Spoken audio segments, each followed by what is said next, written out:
Happy Easter, Cedar Creek. What? Why are you looking at me funny? Huh? Oh, you don't think it's Easter yet? No, I'm not suffering from a case of calendar confusion. I'm old, but I'm not that old. And I realize officially Easter is a couple of weeks away. But I just figured if we can spend a whole month celebrating Jesus' birth, then we can take more than just 1 week to celebrate His resurrection, right? I mean, it's the heart of our faith. As Christ followers, certainly the birth of Jesus is important, but it is the resurrection of Jesus that is essential to our faith, right? Christmas is the celebration of God with us, but Easter means we can celebrate that we get to be with God.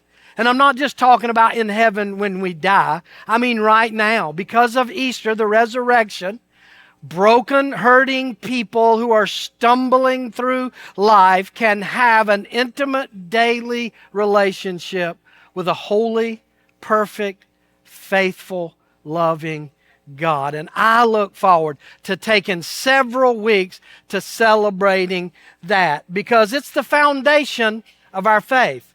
Let me say that again. The resurrection of Jesus is the foundation of our faith. Foundation of our faith is not the Bible. The foundation of our faith is not the church.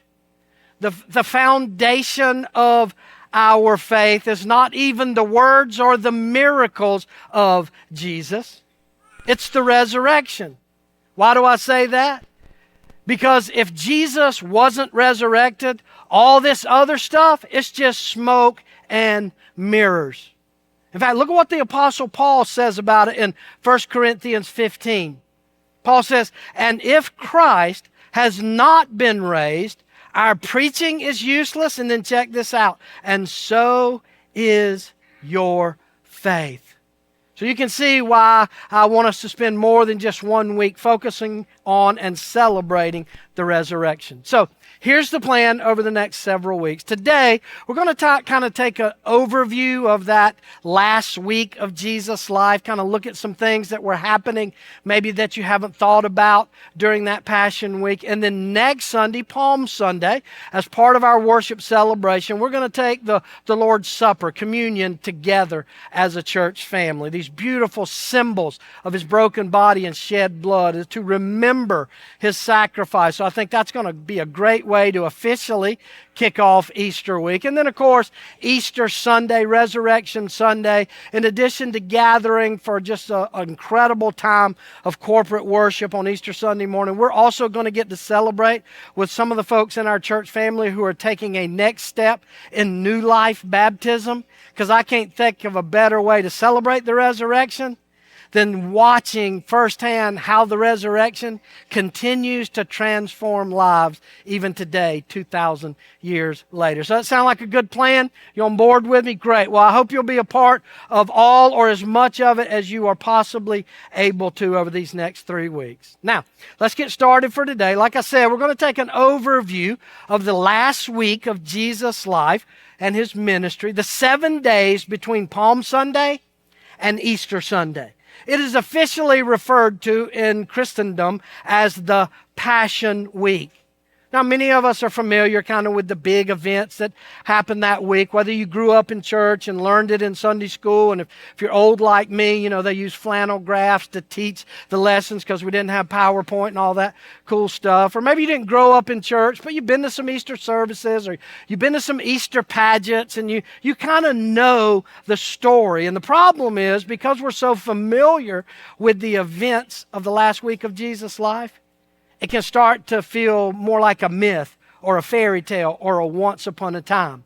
But these are very real events that happen to very real people. And so there's a lot we can learn from this last week of Jesus' life. I think some very important life lessons that come out of this last week. So if you got a Bible or a Bible app, we're going to be primarily in Matthew. We're going to start in chapter 21.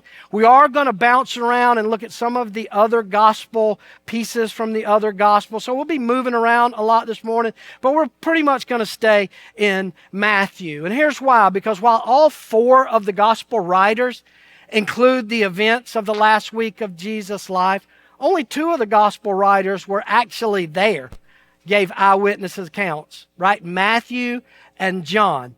And apparently, according to the Chosen series on TV, Matthew was a pretty good note taker, right? He was assessed over the details. So I think that's where we'll be. Now, a little context of what we find in Matthew 21.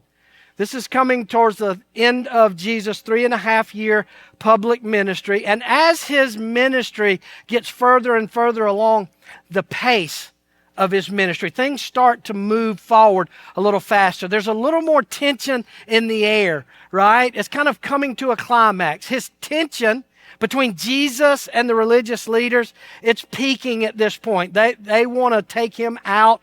And so you can just feel, if you were there, you could sense, man, something really big is happening, right? Now, in the past, Jesus and his disciples had often come into Jerusalem, the capital city.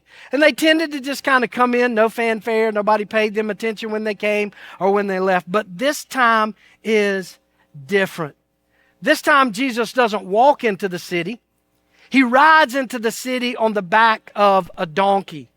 And as he does that, huge crowds of people start to line the road. And they begin to throw their cloaks on the road where Jesus is coming. And they break off palm branches and they begin to wave them and lay them on the road. That's why we call it Palm Sunday. It's this huge event. In fact, look at how Matthew describes that big parade. Matthew 21, look at verse 10. Matthew says, when Jesus entered Jerusalem, the whole city was stirred and asked, who is this? Now, what's happening? What's different this time than all the other times? Well, a couple of things. One, this is the beginning of the Passover week in Jerusalem. Passover was an annual Jewish celebration where Jews from all over the region would come to the capital city, where the temple is, for a whole week. And they would celebrate on the Thursday of this week, they'd celebrate the Passover meal. This special Cedar meal, which included all kinds of elements that reminded the nation of Israel of how God had rescued them from slavery in Egypt. Right? And so it was a big deal, kind of memorial deal. And even though there was just that one little meal on Thursday night, the whole week was a big party, right? Everybody was excited. Probably the closest thing we have to this in our culture today is downtown New Orleans on Mardi Gras week, right? This big party, crowds are packed, and here Jesus comes riding in on a donkey. Why? Because Jesus is now publicly declaring himself as the Messiah, as the King, as the rescuer. See, that's how kings entered the city. When kings went to war, they rode a horse, normally a white horse, into battle. But when they returned victorious, they would ride on a donkey into the city, and the people would welcome the conquering hero, right? And that's exactly what is happening. Right? They're yelling, Hosanna, and it's huge, big deal. Jesus is a big deal, and everybody welcomes him as king. Now, fast forward 5 short days. This same Jesus who enters as a conquering king will end up dead on a trash heap outside the city of Jerusalem just 5 days later. See what I'm saying? Obviously, there's a little more going on here than the flannel graphs and the Easter plays really portray. And so as we unpack these events and some of the key people involved in them, we not only get a better understanding of what's really going on during Passion Week, but we can also get some life lessons that we can apply to our lives, not just at Easter, but all year long. 3 of them I want to look at today, so write them down. Number 1, the first life lesson from the last week of Jesus' life is that circumstances don't define my priorities. The circumstances of my life don't define what the priorities of my life are going to be. I think most of us would admit that we often allow the urgent to overshadow the important. Right? You start off the day, you got a goal, you got a plan, you got things you want to get done, and somewhere usually by about noon, it's all been sidetracked, right? Things have changed, or people have needs, or whatever. And all of a sudden, these things that were priorities for our day have been overwhelmed by the circumstances of our lives.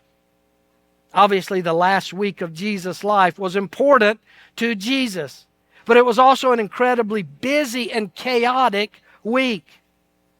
In fact, most of the things you know that Jesus said or did that you know about, he did during this one week, right? It's during this week where he turned over the tables of the money changers at the temple. It's in that same week that he's anointed with perfume by a sinful woman, right? And the disciples get all mad about it and say we could have used that money to help the poor. That happens during this week. By the way, did you know it's during this week that Jesus gives us the great commandment? Love the Lord your God with all your heart, soul, mind, and strength. Love your neighbor. That happens during this week. And not to mention the Last Supper, 3 trials, plus his crucifixion. All of that is condensed into this 7-day period. And yet, in the middle of all of that, Jesus never loses sight of his priorities. He never forgets who he is and why he is there. Let me ask you a question. If you knew you only had 5 days left to live, would your schedule be different than you've got it planned for this coming week? Right? If today on Sunday you knew you would be gone from this earth on Friday, would you shuffle your priorities around a little bit? Right, yeah, you're like, yeah, I'm not going to work. You know, we'd all go to our priority bucket list, things we always wanted to do, or we'd spend time with people that are important. Right, that's normal. We would all do that. But here's the thing. The most amazing thing to me about the last week of Jesus' life is how similar it is to every other week of his life. In fact, as I walked through the Gospels this week preparing for this message, there were a couple of priorities of Jesus' life that just kind of jumped off the page. Things that Jesus continued to live out even though he knew he only had a few days left. I want to share 3 of them with you quickly. One was compassion. Right? Compassion was a priority of Jesus' life. He cared about hurting people. And when he was in his own difficult circumstance, it didn't get moved to the back burner. He continued to focus on it in his life. In fact, I love this picture. If you go back just one section, go back to Matthew chapter 20, kind of the end of that, what we find is Jesus and his disciples are leaving the city of Jericho, and they're headed to Jerusalem for the big parade, right? They're going up, they're on their way. And I don't know whether Jesus told the people in Jericho to follow him and come with him because something was going on, or maybe they just felt it. They felt something big was happening. But this crowd follows Jesus on the Jericho road. They're going to Jerusalem, big day coming up, and as they're traveling, there are 2 blind guys on the side of the road. Somehow they figure out that Jesus is coming by. Maybe they heard the crowd, heard people talking, but they immediately cry out, "Jesus, Son of David, have mercy on us." And the crowd's like, "Listen, in the past, Jesus had time for y'all, but this is big. He's got a big, this is a priority. He's got to get to Jerusalem. Ain't nobody got time for you blind people. You should have got him sometime over the last 3.5 years. It's too late for you now." That's how the crowd responded. But notice Jesus' response. Verse 34 says, Jesus had compassion on them, and he touched their eyes, and immediately they received their sight and followed him. As busy, as chaotic, as different as the circumstances of that week were, Jesus continued to prioritize compassion. A second priority is reconciliation. Reconciliation. In fact, really, reconciliation is not just a priority of Jesus' life. It was the priority. It was his ultimate purpose of coming to earth. Right? That's why Paul tells us in 2 Corinthians that God was in Jesus Christ reconciling himself to the whole world. Right? That's the big mission. The whole reason he was going to Jerusalem was to give his life as a sacrifice for our sins, to tear the veil that existed between broken, sinful people and a perfect God. See? And in the midst of fulfilling that big mission, Jesus kept his focus on the smaller mission, the priority of reconciling people. Not just to God, I'm talking about reconciling people to each other. Restoring the broken relationships among us, his people. And you got to go all the way over to John chapter 13 to see this, but it's Jesus walking his disciples through the Last Supper, right? To remember, because he knows they're about to go through a lot that's going to be traumatic. And he's like, remember Thursday night, the broken body, the shed blood. Remember what this is all about. And yet in the middle of trying to make sure they had what they needed for what was to come that week, he also takes the time to remind them of the priority of their relationships with each other. John 13:34, Jesus says, a new command I give you. Love one another. As I have loved you, so you must love one another. With all he's got going on, all the circumstances, he still prioritizes our connection to each other as believers. You know, next week, part of our Easter celebration, we are going to take the Lord's Supper communion together as a part of that Palm Sunday service. And yes, it is a great opportunity to start the Passion Week by remembering the past, remembering Jesus' sacrifice, his broken body and shed blood. But it's also a great time for us to be reminded, especially in this year for us as a church, this year of belonging, where we're talking about what it means to be brothers and sisters, part of a church family. It's also a great reminder that what binds us together are not our cultures, our race, our politics. It is the death and resurrection of Jesus. He prioritized compassion. He prioritized reconciliation. And then his third priority was connection. The priority of connection. Not only our connection to God, but our connection to each other. In Luke 22, we find out what happens after the Last Supper. Luke tells us they leave Jerusalem. They go out just outside the city walls. There's a mount. It's really a big hill that's an olive grove. It's called the Mount of Olives. And it has all these olive trees on it. And inside, in the middle of that grove of olive trees, there's a garden.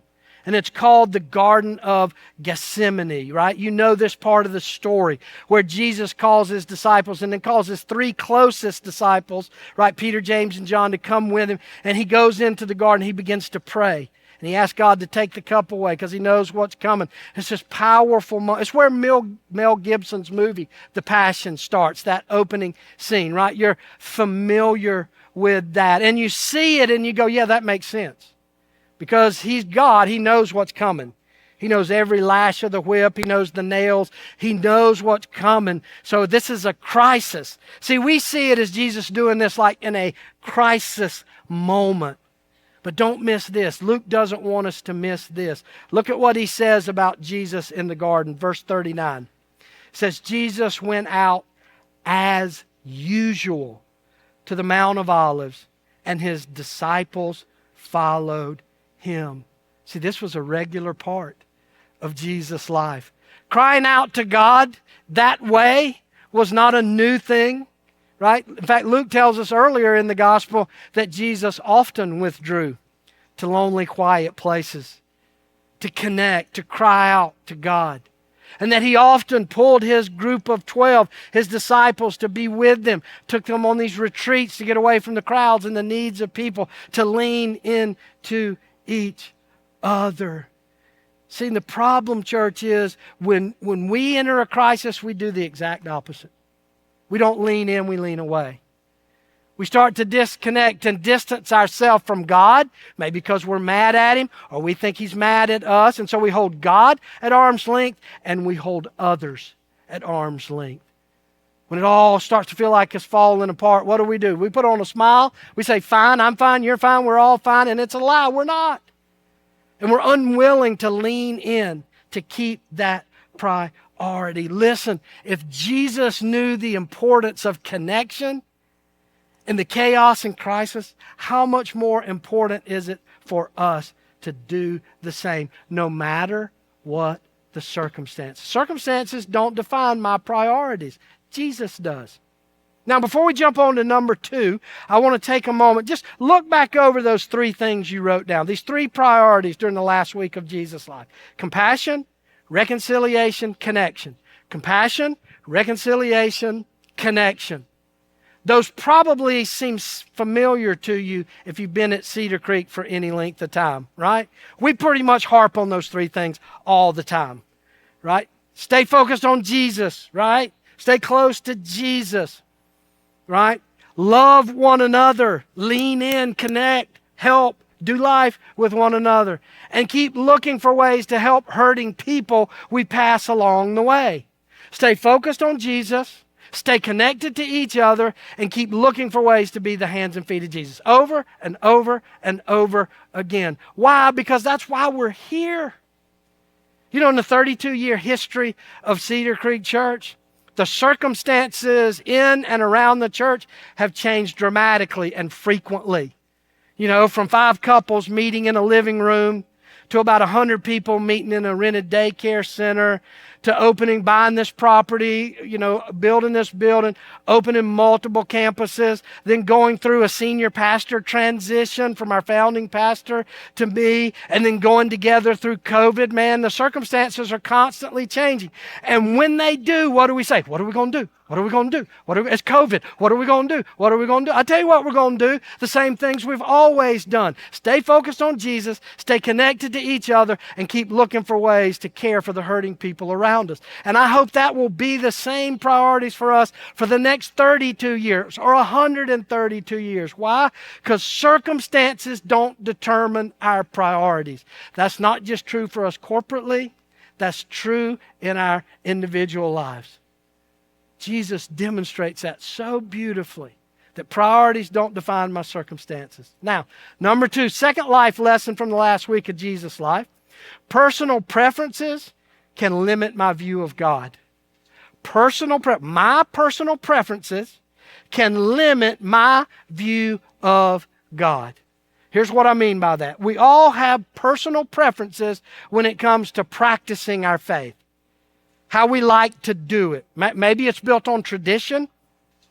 You grew up in a church and there's certain traditions, and that's how you like to worship or practice your faith.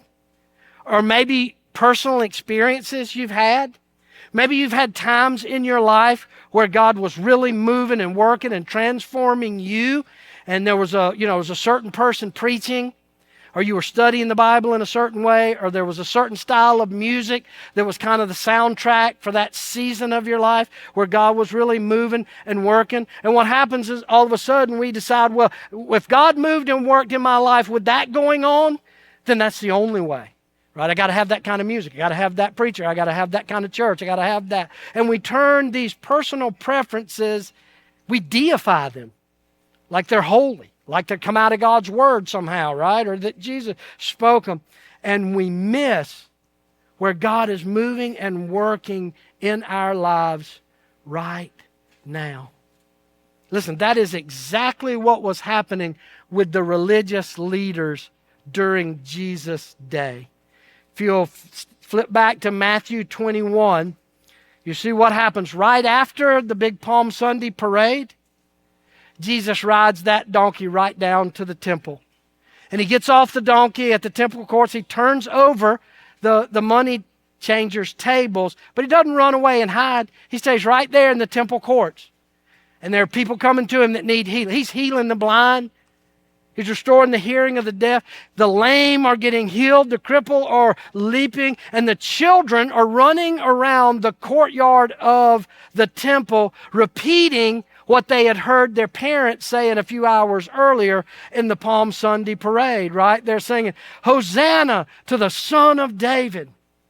All of that going on. And look at the religious leader's response. Verse 15, Matthew 21.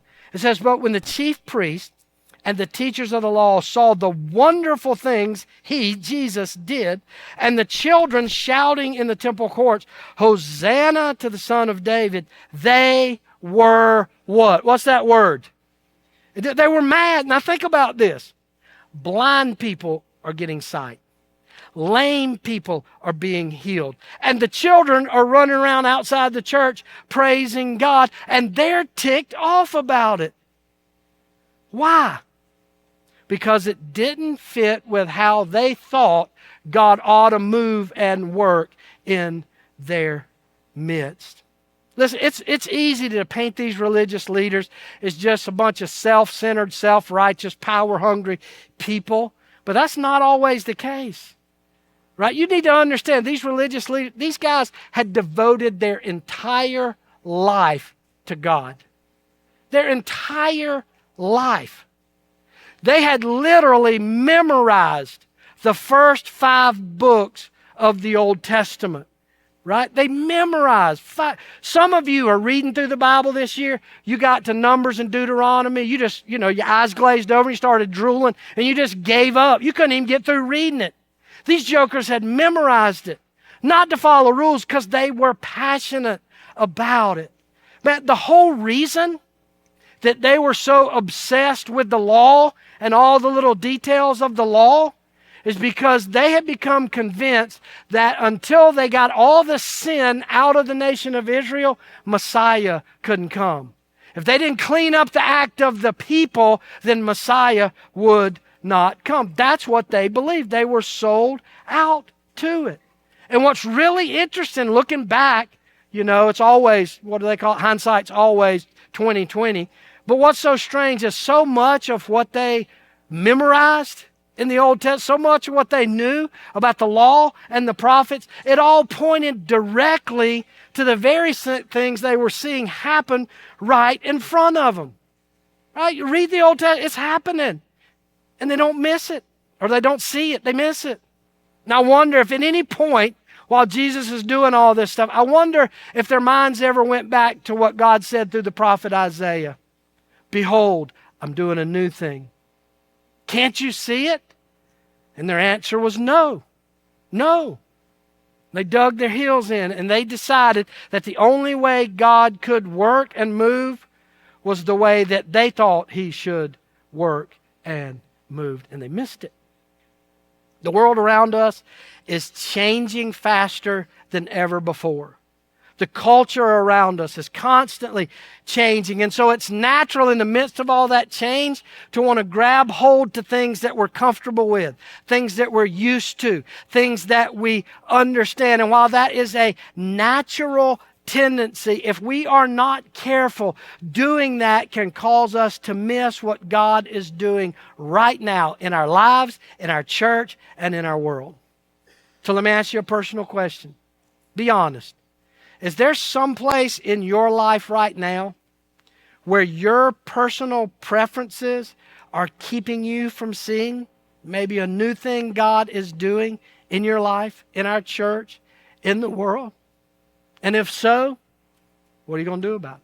You're going to dig in your heels and demand to have it your way? Or will you surrender and say, God, I don't understand it, but I see obviously you're moving.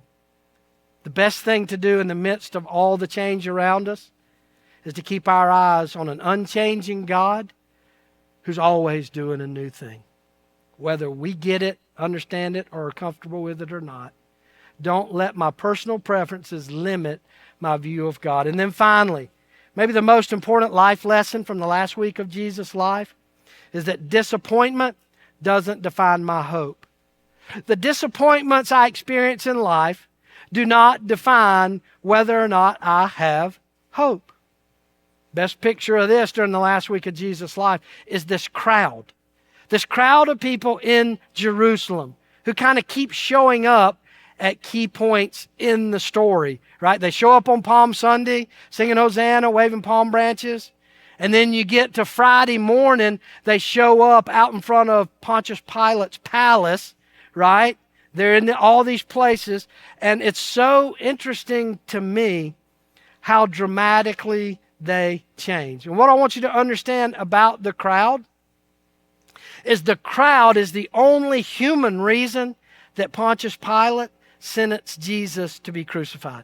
I mean, read the story. He did not want to have him crucified.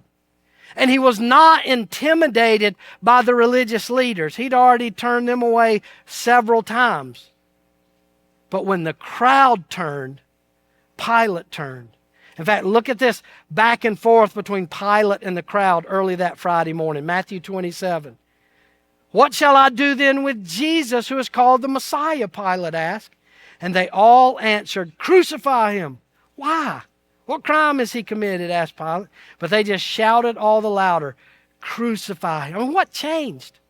How do people go from praising Jesus on Sunday to demanding he be crucified on Friday morning? What changed? Disappointment.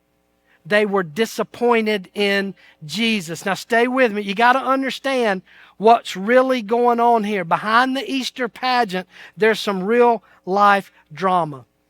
When Jesus rides in on a donkey and they stand on the side of the road and yell Hosanna and throw their coats, when they declare Jesus as their king, they are committing treason against Rome. To identify anybody else as king other than Caesar was treason and punishable by death. But at this point, they didn't care. They were convinced that Jesus was coming to rescue them and finally, once and for all, overthrow the oppressive Roman government system. Right? Showing up Palm Sunday parade ain't no hippy-dippy love fest. This is all-out rebellion. This is taken to the streets. This is like some of the stuff we saw a couple of summers ago when our cities burned and people were taken to the streets. This was a rebellion. Listen, when they're shouting Hosanna, that's not some pretty little worship phrase. Do you know what the word Hosanna is? It's a Hebrew word. It's actually two Hebrew words. Yasha and Na. Yasha means rescue. Na means now. Rescue now. Save us now. That's what they're shouting. These are desperate people who are sick and tired of being sick and tired. And now Jesus, they're like, it's happening. We're finally going to be free. We're going to be rescued. And Sunday ends with all that celebration. And what happens? Nothing. Monday comes, Jesus doesn't do a thing. Tuesday comes, nobody even knows where he is. Wednesday comes and goes, and there's nothing. There's no rebellion. There's no move against the Roman. There's no burning down the places where there's nothing but dead silence. And then Thursday evening, they start to hear a rumor that Jesus has been arrested and that he's going to be tried by Pontius Pilate on the steps of the palace. And I wonder, since they're celebrating Moses' victory and celebration of Egypt, I wonder if they made the connection to, oh yeah, y'all remember the story our grandparents told us, right? Our great-grandparents, that Moses took on Pharaoh right on the palace steps. And then the people were rescued. So maybe they show up thinking, all right, Jesus is going to be there. He's going to lay the smack down on Pilate. The revolution's going to begin. We're going to overthrow the government. And what happens? They get there early Friday morning. Pilate steps out. He brings Jesus out, beaten, broken, a shell of who he was. And what does he do? Nothing. What does he say to Pilate? Nothing. He just stands there. And I believe in that moment, their disappointment became so overwhelming. They're like, whatever, I don't care. Crucify him. What does it matter? Right? Because all the hope we had of Sunday means nothing today. What they didn't realize, what they didn't know, that Jesus was redefining what it means to be rescued. He was redefining rescue. He was rescuing them from something so much bigger than the political oppression of their day. He was rescuing them forever from the chains of sin and death. And their disappointment caused them to miss the hope that Jesus brought. Look, I don't know the disappointments you brought in here today. Disappointments with where your life is at, where it's going. Maybe you're disappointed at things that God either did or he didn't do that you thought he should. I don't know the prayers that God has not answered. I don't know the healing that you've been begging for that hasn't happened, but I do know this. And this doesn't come from some ivory tower of a seminary class on theology. This comes from a man broken and struggling daily with his own disappointments about what God did or didn't do, or who God rescued and didn't rescue in a physical sense. But I know that even in my disappointment, whatever God has done or not done is somehow an expression of his love for us. Why do I say that? Because love is just not something that God does. Love is who he is. It is the essence of His character, and He will never deny or step outside of His character. And I don't understand it. I don't get it. And it's as painful for me as it is for you. But that is the hope we can hold on to. Hope that is not determined by the circumstances of my life, but by who my life is built on and entrusted to. And so as we go into this beginning of the Easter season celebration, if you're disappointed, if you're struggling, if it doesn't make sense, I want to give you this promise to take with you this week. It actually comes from the mouth of Moses himself, who writes in Deuteronomy, "Know therefore that the Lord your God is God. He is the faithful God, keeping His covenant of love to 1,000 generations of those who love Him and keep His commandments." Listen, when you feel disappointed, look at the cross. When you don't understand what God is doing, look at the cross. When you feel like you've been abandoned and forgotten and your prayers don't even reach the ceiling, look at the cross. Because the bloody cross and the empty tomb redefine what our hope is supposed to be built on. And that's what Easter is all about. Let's pray together. Lord, I thank You for just the clarity, the depth of understanding that what was going on that last week of Your earthly ministry was not just pageantry and made-up stories and embellished events, but it was down in the gritty, difficult stuff of life. Stuff that is relevant for the gritty, difficult stuff that we struggle with moment by moment. And I thank You that as we celebrate Your death and Your resurrection, that we can find hope even when we're surrounded by hopelessness. That we have a hope that is bigger than our circumstances, bigger than our own understanding, bigger than our limited view of life. We have a hope that is eternal from a Father whose love is eternal. We thank You for that, Jesus. In Your name we pray. Amen.